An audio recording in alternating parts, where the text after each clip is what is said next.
Good morning, students. My name is Victoria Werner. I'll be taking you through the 2022 presentation for assessment and evaluation. On the slide here is my details, and you can contact me by here.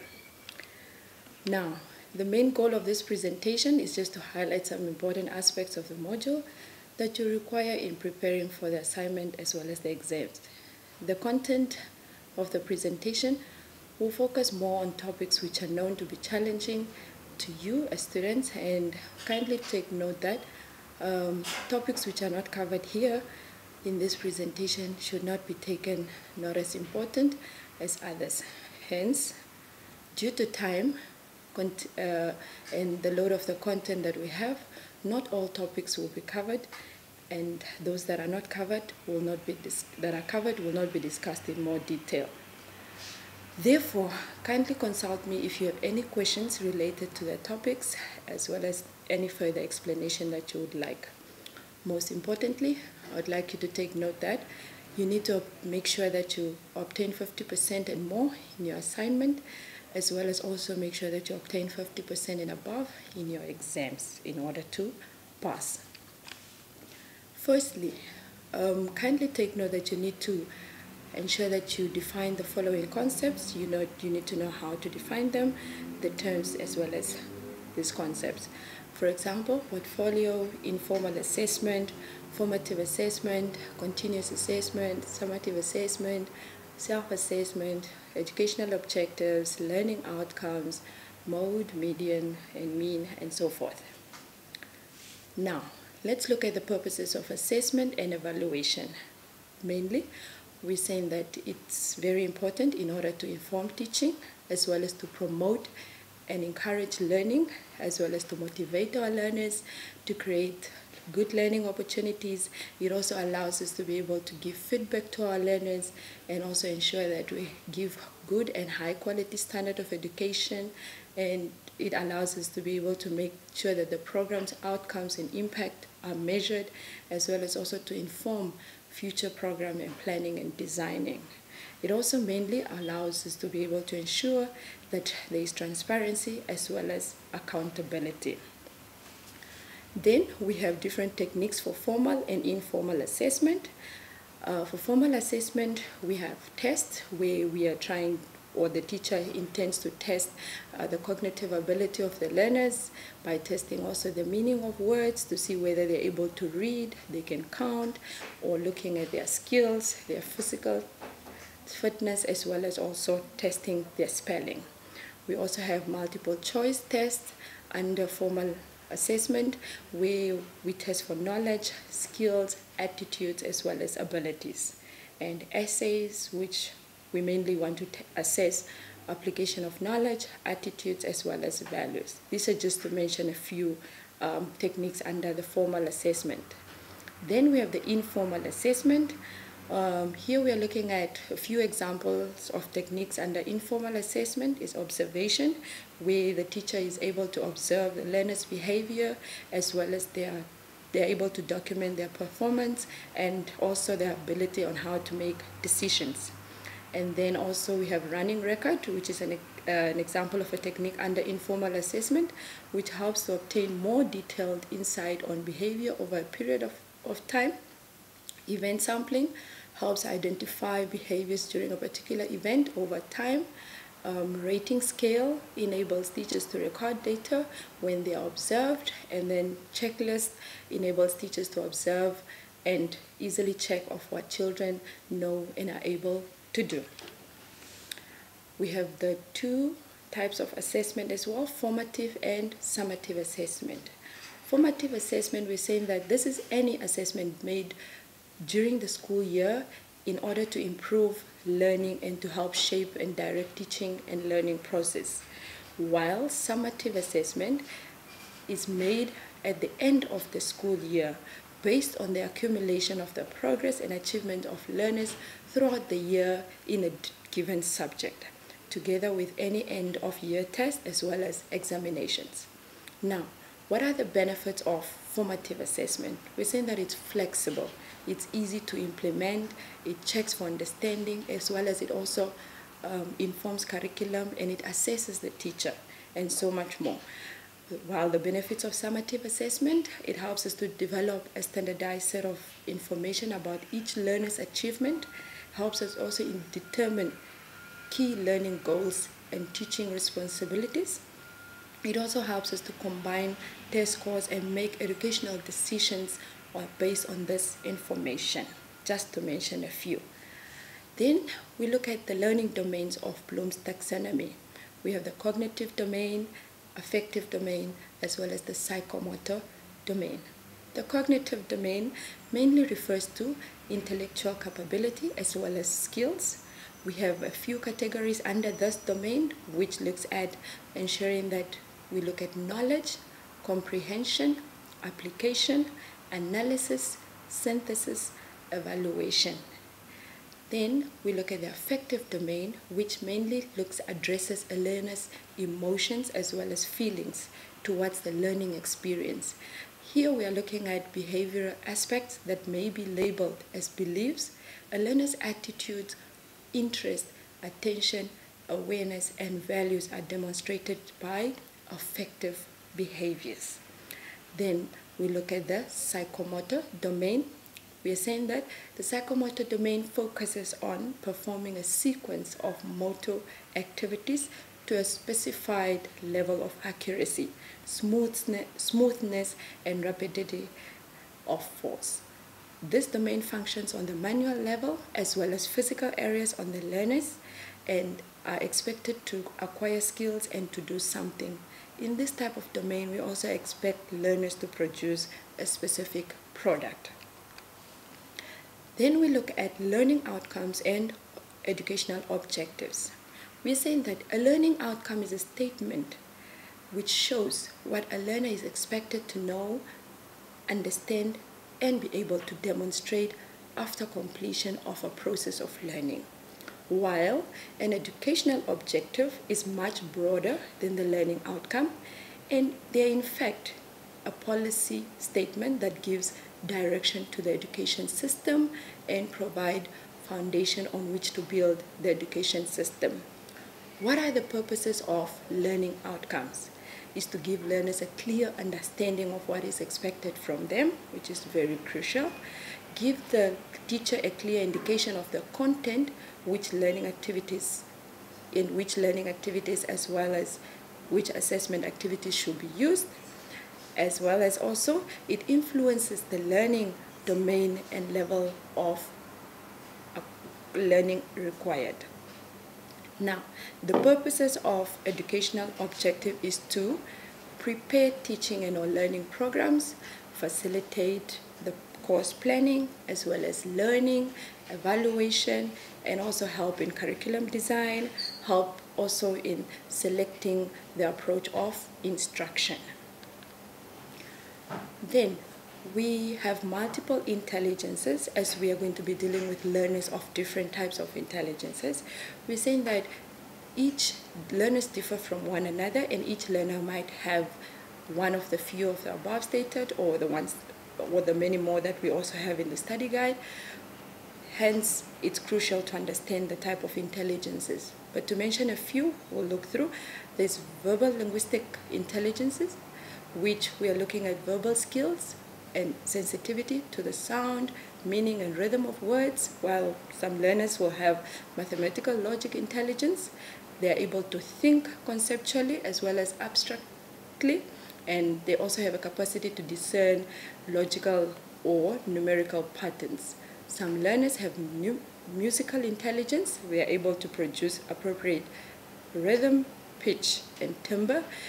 Others will have visual spatial intelligence. They have a capacity to think in images and pictures. Others will have a bodily kinesthetic intelligence. They are able to control their body movements and handle objects skillfully. Others will have intrapersonal intelligence, where they are self-aware and in tune with their inner feelings, their values, beliefs, and thinking processes. While we also have those that have naturalistic intelligence, and in this regard, they're able to recognize, categorize plants, animals, and objects in nature, and so much more. Next, we are looking at continuous assessment and why it's crucial. It's crucial to the teacher because it allows the teacher to be able to monitor the impact of their lessons on the learner's understanding, as well as it also allows teachers to assess the curriculum as implemented in the classroom. To teaching, continuous assessment is crucial because it gives the teacher enough time to modify their teaching style if necessary. It also allows the teacher to evaluate the effectiveness of their teaching strategies. To the learner, continuous assessment is crucial because it gives them a full range of the learner's performance is captured. Also, it allows the learner's strengths and weaknesses to be diagnosed. To learning, data is gathered over a long period of time, and therefore the data is more accurate. It integrates assessment, and assessment results into instructional practice. Last but not least, continuous assessment is crucial to the teacher-learner relationship because it fosters a learner-teacher relationship based on individual interactions. Learners also learn that the teacher values their achievement and that their assessment outcomes have an impact on the instructions that they receive. We look at what is the motivational role of assessment. Here we're saying that it allows learners to tend to learn more and enjoy assessment when they are project or competency-based rather than the traditional paper and pencil-based assessment. It allows even for us to know that, for learners as well, to know that multiple choice exams can be as effective in providing learners with meaningful learning, as well as learners are engaged in higher level cognitive processes such as projects, competency-based assessment, because they are likely more to demonstrate a thorough understanding. Learners learn better in assessment that provide free choice, allowing them for less instruction by the teacher and more learner-directed methods, just to mention a few. Now, what are the important guidelines to take note when you are setting up questions? It's important it's crucial that you keep the vocabulary simple, keep the questions short, avoid double-barreled questions, avoid hypothetical questions, do not overtax on the respondent's memory, ask way too much for a specific question, avoid double negatives, avoid overlapping response categories, and be aware of leading questions. What are the guidelines for planning and setting test and examination papers? Very, very important. Take note to include Bloom's taxonomy in mind when designing papers and include all levels in your paper. You must also ensure that you keep the different learning styles. Be creative in designing questions to make them interesting. Apply the learning content to new situations. Decide beforehand the content you want to test, and look at also previous question papers to verify the standard of your paper. Avoid materials that might be distressing to learners, and questions must be free of bias towards any group of candidates, just to mention a few. Now, proofreading. What are the tips to apply before and during proofreading of examination papers? Firstly, we'll define what is proofreading. We're saying that this is examining your text carefully to find and correct errors and mistakes in grammar, style, as well as spelling. Now, before you proofread, it's important to make sure that you have revised the larger aspect of your test. Set your text aside for a while. Eliminate unnecessary words before looking for mistakes. When you proofread, kindly work from a printout and not the computer screen. Read out aloud, as well as use a blank sheet of paper to cover up the lines below the one you are currently reading. Now, setting up portfolios and what are the aims of using a portfolio. Now, the steps to consider when setting up a portfolio. Firstly, collection, then selection, then reflection, and lastly, connection. During collection stage, the learners are required to collect their tasks which meet the criteria. During selection process, it is based on the type of portfolio which has been stipulated, and learners select their collected tasks that are appropriate for their portfolio. In the reflection step, the most important process of portfolio construction is self-reflection. Upon completion of a task, reflection is a vital aspect of self-assessment, and it enhances the learning process. Last but not least, connection step. Learners have to establish a connection between the schoolwork and the value of what they are learning. Now, to mention a few aims of using a portfolio, we're saying that is to assess the progress of the learners over a period of time, to determine the efficiency of the teaching, and to have a connection with the parents of the learners, to evaluate education program, and so forth. We have a number of challenges that are associated with coursework, mainly time management, over-enthusiasm, parents doing the work, which is quite common, difficulty level, plagiarism, favors well-to-do learners that have access to funds, and so forth, more appropriate for practical subjects, and it also adds to the workload of the teacher.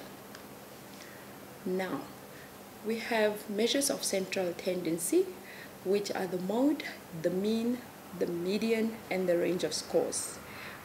I expect students to be able to calculate, to be able to define these.